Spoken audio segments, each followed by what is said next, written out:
Hello दोस्तों, welcome to my channel World Book. Video start करने से पहले मेरे चैनल को सब्सक्राइब करना ना भूलिएगा। दोस्तों, आज हम जिस बुक के बारे में बात करने जा रहे हैं उस बुक का नाम है अल्ट्रा लर्निंग, जिसको लिखा है स्कॉट यंग जी ने। दोस्तों, आपने देखा होगा कि कुछ लोग ज़िंदगी में कुछ स्किल्स में बहुत ज़्यादा महारत हासिल कर लेते हैं, वहीं दूसरे हमेशा स्ट्रगल करते रहते हैं लेकिन उन्हें उतनी सफलता नहीं मिलती। इसका कारण यही है कि उन्हें अल्ट्रा लर्निंग की टेक्निक पता ही नहीं होती। इसलिए अगर आपको भी अल्ट्रा लर्नर बनना है तो आपको इस बुक की समरी ज़रूर सुननी चाहिए। तो स्टार्ट करते हैं इस बुक की समरी को। अध्याय 1, बिकम क्विक लर्नर। अगर आपको अल्ट्रा लर्नर बनना है तो आपको चीज़ों को जल्दी सीखने की आदत डालनी होगी। कुछ लोग बहुत लेज़ी होते हैं। अगर उन्हें कोई चैप्टर याद करने को दिया जाए तो वे किताब खोलने में ही काफ़ी दिन लगा देते हैं। उन्हें लगता है कल करेंगे या परसों करेंगे। तो सबसे पहले इस आदत को बदलें। इसका ट्रिक है कि जो चैप्टर याद करना है उसे खोल कर रख लें, फिर ये बोलें कि मैं सिर्फ 5 मिनट ही इसे पढ़ूंगा और उसे जल्दी से स्कैन कर लें। इस तरह से आपका दिमाग एकदम से लर्निंग स्टेट में आ जाएगा और आप 5 मिनट की बजाय आधा घंटा भी पढ़ लोगे। हमेशा आधे घंटे के बाद 10 मिनट का ब्रेक भी लेते रहें। इससे आपका दिमाग कभी थकेगा ही नहीं और आप ज़्यादा से ज़्यादा समय तक पढ़ते जाओगे और दूसरे से ज़्यादा लर्न कर पाओगे। यही हर कंपटीशन में सफल होने का राज है। इसके साथ ही बीच बीच में म्यूजिक सुनते रहें, पानी पीते रहें, फूल पौधों के पास जाकर उन्हें देखें। इस सब से ब्रेन तरोताज़ा होता है और ज़्यादा लर्न कर पाता है। अध्याय 2, craft a strategy for ultra learning. कोई भी चीज़ सीखनी हो तो उसकी एक स्ट्रेटजी बना लें। जैसे अगर आपको यूट्यूब सीखना है तो एक प्रॉपर स्ट्रेटजी बनाएं। जैसे 1 महीने तक हर दिन यूट्यूब का वीडियो देखकर सीखें, लेकिन ऐसा 15 मिनट ही करें, नहीं तो आप इंटरनेट के जंगल में खो जाएंगे। इसके बाद 6 महीने तक सिर्फ यूट्यूब वीडियो ही बनाएं। टाइम ना हो तो हर दिन 2 घंटे या आधा घंटा ही सही, लेकिन यूट्यूब पर वर्क ज़रूर करें। उसके बाद उसे प्रमोट करने के लिए सोचें।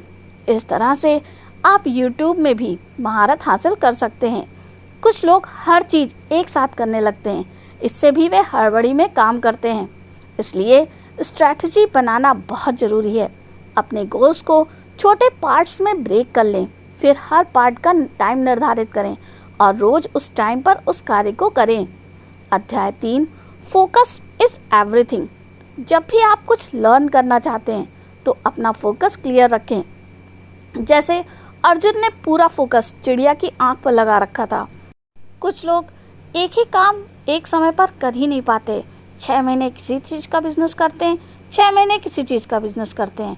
हर बिजनेस आम के पेड़ की तरह होता है।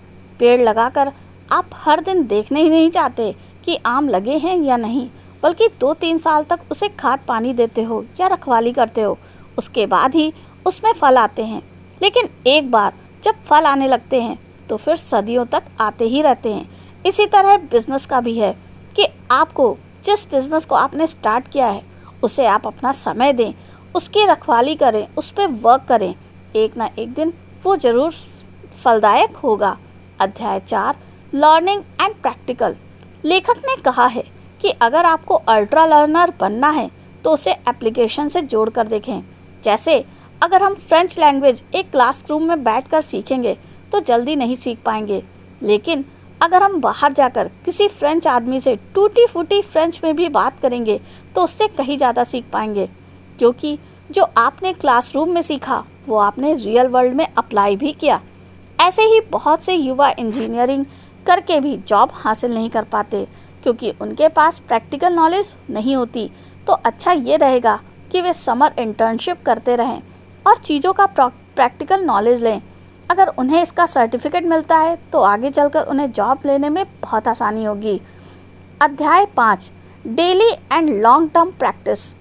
आपको जो भी स्किल्स सीखनी है उसकी लगातार प्रैक्टिस करनी होगी। शुरू में ऐसा करना बहुत टफ होगा, आपको पेन भी हो सकता है और वो स्किल बोरिंग भी लग सकती है। जैसे अगर आप गिटार सीखना चाहते हैं तो शुरू में आपको वो काफ़ी टफ लगेगा, आपके हाथों में दर्द भी हो सकता है। कुछ लोग तो परेशान होकर उसे सीखना ही बंद कर देंगे। तो इसका यही तरीका है, छोड़िए मत, बस 6 महीने का वक्त पास होने दीजिए। बेशक 15 मिनट ही प्रैक्टिस कीजिए, लेकिन रोज़ कीजिए। 6 महीने बाद आपको अपने आप ही लगेगा कि आपने बहुत ज़्यादा प्रोग्रेस कर ली है और आप नेक्स्ट लेवल पर पहुंच जाएंगे। इसके साथ ही साथ आप इजी स्टेप्स पहले कीजिए, एकदम से हार्ड स्टेप मत लगाइए। जब इजी स्टेप में मास्टरी हासिल हो जाएगी तो आप नेक्स्ट लेवल की प्रैक्टिस शुरू कीजिए। जैसे वीडियो गेम्स में होता है, वैसे ही आप हर स्किल में लेवल टू लेवल क्रॉस करते जाइए। अध्याय 6, टेस्टिंग इज़ इम्पॉर्टेंट। कुछ भी लर्न करना हो तो उसके लिए टेस्टिंग बहुत ज़रूरी है। टाइम पर खुद का टेस्ट लेते रहें, इससे आपको अपने स्ट्रॉन्ग पॉइंट भी पता चलते हैं और वीक पॉइंट भी। जैसे आप फ्रेंच सीख रहे हो और बिना टेस्ट के सीखते जाएं तो आपको पता ही नहीं चलेगा कि आपको कितना ग्रामर समझ आया है। लेकिन अगर आप कुछ टेस्ट के क्वेश्चन सॉल्व करेंगे तभी आपको पता चलेगा कि आपको क्या चीज़ समझ आई है और किस में अभी आपको और लर्न करना होगा। ऐसे ही ड्राइविंग में लाइसेंस बनाने के लिए आपको टेस्ट देना होता है। अच्छा तो ये होगा कि सीखते हुए ही आप कुछ टेस्ट देते रहें, इससे आपका कॉन्फिडेंस बहुत बढ़ जाएगा और आप अपने वीक पॉइंट्स में सुधार करके अल्ट्रा लर्नर बन जाओगे। अध्याय 7, आउटकम एंड फीडबैक। दोस्तों, लर्निंग में आउटकम और फीडबैक का भी बहुत ज़्यादा रोल है।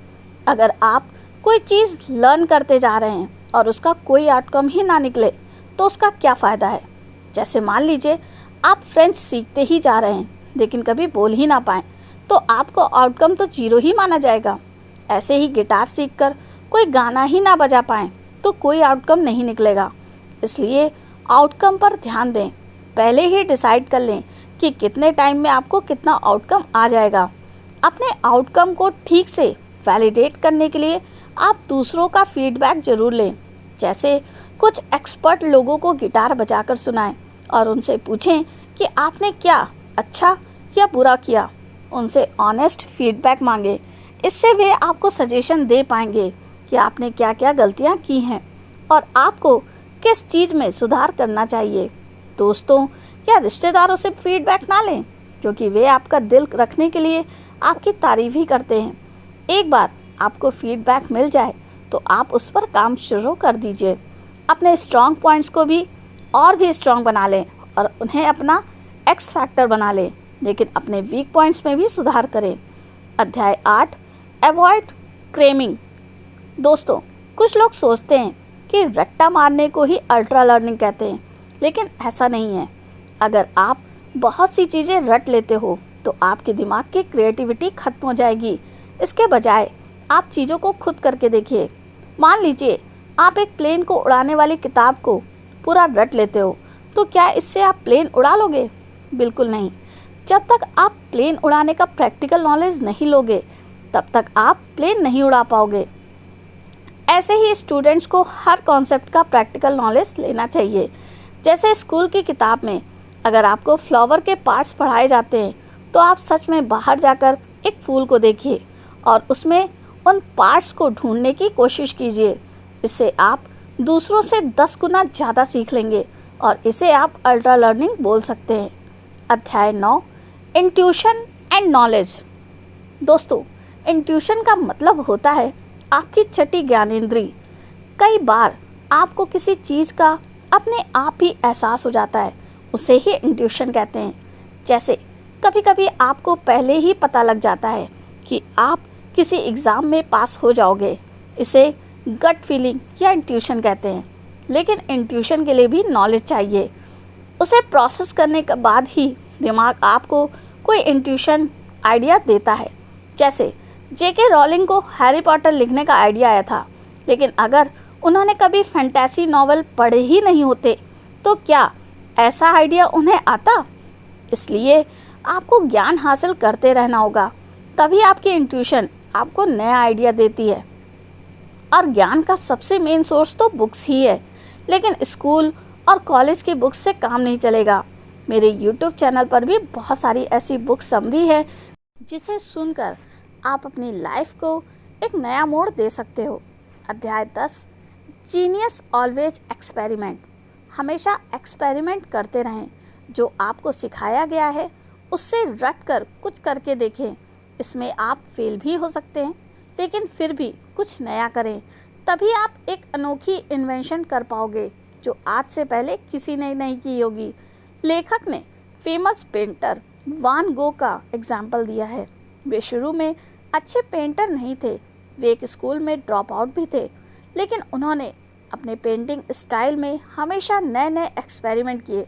शुरू में किसी को भी उनके चित्र अच्छे नहीं लगते थे, लेकिन एक्सपेरिमेंट करते करते उन्होंने अपना एक खुद का स्टाइल ईजाद कर लिया और इसके बाद तो जैसे चमत्कार ही हो गया। ऐसे चित्र आज से पहले किसी ने नहीं देखे सुने थे और आज वान गो सारे वर्ल्ड में फेमस चित्रकार के रूप में जाने जाते हैं। अगर उन्होंने क्लासिकल पेंटिंग ही की होती और नए एक्सपेरिमेंट नहीं किए होते तो उनके चित्र भी भीड़ का एक हिस्सा होते। इसलिए दोस्तों, लाइफ में नए एक्सपेरिमेंट करते रहो, क्या पता आप भी कोई मास्टरपीस क्रिएट कर दो। तो दोस्तों, यहाँ पर मेरी ये बुक समरी समाप्त होती है। कमेंट करके ज़रूर बताइएगा कि आपको मेरा ये वीडियो कैसा लगा, बढ़िया या बहुत बढ़िया। तो मिलते हैं नेक्स्ट वीडियो में। थैंक यू, धन्यवाद।